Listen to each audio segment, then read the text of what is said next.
वित्त मंत्रालय के मुताबिक प्रत्यक्ष कर संग्रह में 24% का इजाफा हुआ है। इसी के साथ ये बढ़कर 8.98 लाख करोड़ हो गया है।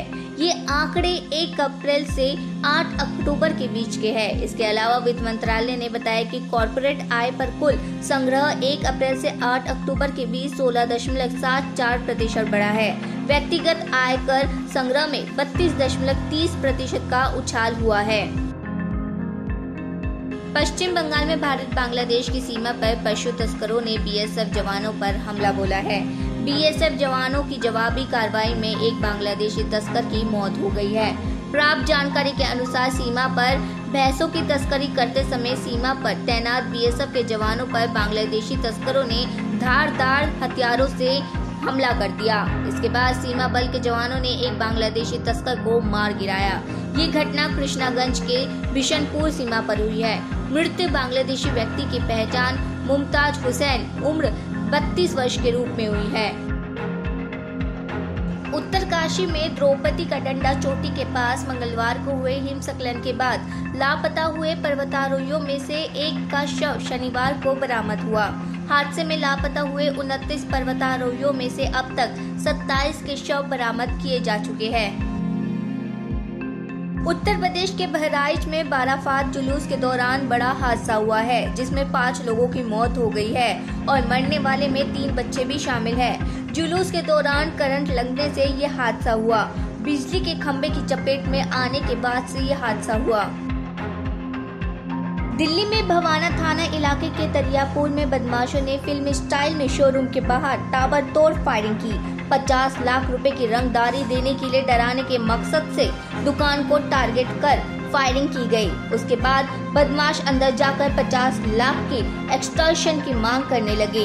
शनिवार की दोपहर को 1:33 पर 2 बाइक सवार 2 बदमाश आए थे। घटना सीसीटीवी में कैद हो गई।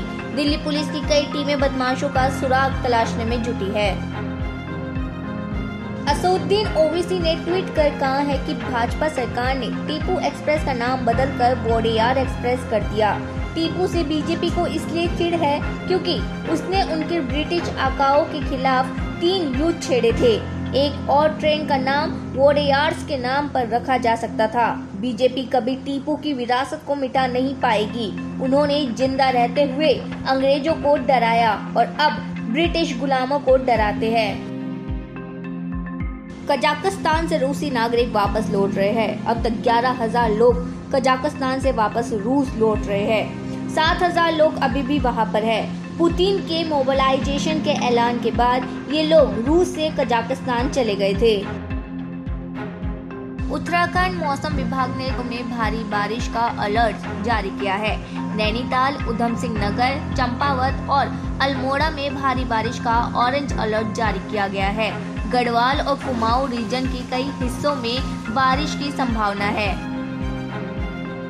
तमिलनाडु के चेन्नई में पार्टी की आम परिषद की बैठक में एम.के. स्टालिन दूसरी बार डीएमके के अध्यक्ष चुने गए। पार्टी नेता दुरई मुरुगन महासचिव और टी.आर. बालू कोषाध्यक्ष चुने गए।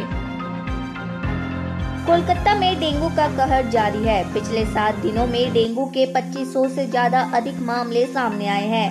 10 लोगों की मौत हुई है, जबकि राज्य में एक हफ्ते में 4000 से ज्यादा लोग प्रभावित हुए हैं। राज्य के स्वास्थ्य विभाग द्वारा जारी डेंगू के मामलों के आंकड़े से इसका खुलासा हुआ है। 40वें सप्ताह की रिपोर्ट से पता चला है कि राज्य में महज 7 दिनों में 4000 से ज्यादा लोग डेंगू से संक्रमित हुए हैं। बता दें कि राज्य में लगातार डेंगू के मामले सामने आ रहे हैं और डेंगू का खौफ लगातार बढ़ रहा है। यूक्रेन द्वारा रूस और क्रीमिया को जोड़ने वाले पुल पर ब्लास्ट किए जाने के बाद दोनों देशों के बीच तनाव एक बार फिर से अपने चरम पर पहुंच गया है। ऐसे में रूस ने यूक्रेन पर हमले तेज कर दिए हैं। जानकारी के मुताबिक रूस ने ज़ैपोरिज़िया पर मिसाइल से अटैक किया है। इस मिसाइल हमले में 17 लोगों की मौत हो गई है, जबकि 40 से ज्यादा लोग घायल हो गए हैं। कहा जा रहा है कि 3 दिन के अंदर रूसी हमले में ज़ैपोरिज़िया में 34 लोगों की जान गई है। वहीं यूक्रेन ने दावा किया है कि रूस ने रिहायशी इलाकों को टारगेट कर मिसाइल अटैक किया है। प्रशांत किशोर ने कहा है कि नीतीश कुमार पर अब धीरे धीरे उनकी उम्र का असर देखने को मिल रहा है। वे अकेले पड़ गए हैं, जिसके कारण से वे कुछ भी बोल रहे हैं। वे कह रहे हैं कि मैं बीजेपी के एजेंडे पर काम कर रहा हूँ, फिर खुद ही कहते हैं कि मैंने उन्हें कांग्रेस के साथ विलय करने को कहा। मैं अगर बीजेपी के एजेंडे पर काम करूंगा तो मैं कांग्रेस और जेडीयू को मजबूत करने के लिए उनके एक साथ विलय करने को क्यों कहूंगा। उद्धव ठाकरे और एकनाथ शिंदे खेमे में शिवसेना के नाम और चुनाव चिन्ह को लेकर चल रही बहस के बीच चुनाव आयोग ने शिवसेना नाम और उसके चुनाव चिन्ह तीर कमान को जब्त कर लिया। इसके बाद शिवसेना के उद्धव ठाकरे खेमे ने मुंबई के अंधेरीपुर में आगामी उपचुनाव के लिए 3 नामों और चुनाव चिन्ह की लिस्ट दी है। ये जानकारी चुनाव आयोग से जुड़े सूत्रों ने दी है। सूत्रों ने बताया है कि नाम के लिए शिवसेना बाला साहेब ठाकरे पहली पसंद है, जबकि शिवसेना उद्धव बाला साहेब ठाकरे दूसरी पसंद है। गौर करने वाली बात यह है कि इन नामों में उद्धव खेमे की ओर से बाला साहेब ठाकरे के नाम का इस्तेमाल किया गया है। फ्रांसीसी लेखक एनी अर्नोक्स को साहित्य का नोबेल पुरस्कार दिया गया। नोबेल समिति ने कहा है कि 82 वर्षीय एनी ने अपनी लेखनी से साहस, व्यक्तिगत समृद्धियों, व्यवस्थाओं और सामूहिक प्रतिबंधों को उजागर किया है। स्वीडिश अकादमी के स्थायी सचिव मैट मालम ने गुरुवार को स्टॉकहोम में इसकी घोषणा की। बता दें, बीते सोमवार से नोबेल पुरस्कार की घोषणा की शुरुआत हुई है। सोनाली फोगाट मर्डर केस में हरियाणा के हिसार में मौजूद सीबीआई की टीम ने बीजेपी नेता कुलदीप बिश्नोई को पूछताछ के लिए बुलाया है। इससे पहले शनिवार को परिवार के बयान दर्ज किए गए थे।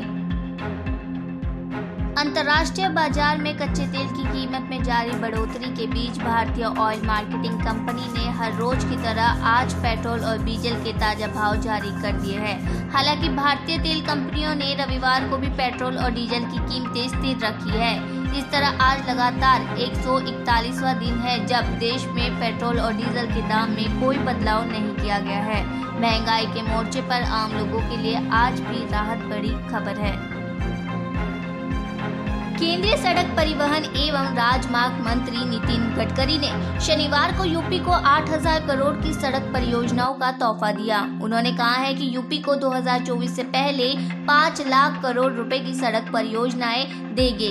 इसकी शुरुआत 8,000 करोड़ की योजनाओं से हो रही है। नितिन गडकरी इंडियन रोड कांग्रेस के 81वें अधिवेशन के उद्घाटन सत्र को संबोधित कर रहे थे। केंद्रीय मंत्री गडकरी व सीएम योगी आदित्यनाथ ने एक साथ इंडियन रोड कांग्रेस के 81वें अधिवेशन का उद्घाटन किया था। लातिन अमेरिकी देश मैक्सिको के दक्षिणी चियापास प्रांत में जहरीला खाना खाने से 97 स्कूली छात्र बीमार पड़ गए। इससे बच्चे के परिजनों के बीच हड़कंप मच गया। वहीं सभी बीमार बच्चों को इलाज करने के लिए स्थानीय अस्पताल में भर्ती कराया गया है। इनमें से एक की हालत गंभीर बनी हुई है। ऐसे में नाजुक स्थिति को देखते हुए उसे बेहतर इलाज के लिए राज्य की राजधानी स्थित एक अस्पताल में रेफर कर दिया गया है। देश में कोरोना वायरस के 2,756 नए मामले सामने आए हैं। वर्तमान में देश में कोविड-19 के 28,000 से ज्यादा एक्टिव केस है। दिल्ली एयरपोर्ट के टर्मिनल 1 के पास एक निर्माण स्थल पर 2 मजदूरों की मौत हो गई है, जबकि 6 घायल हैं। मामले में एफआईआर दर्ज की गई है।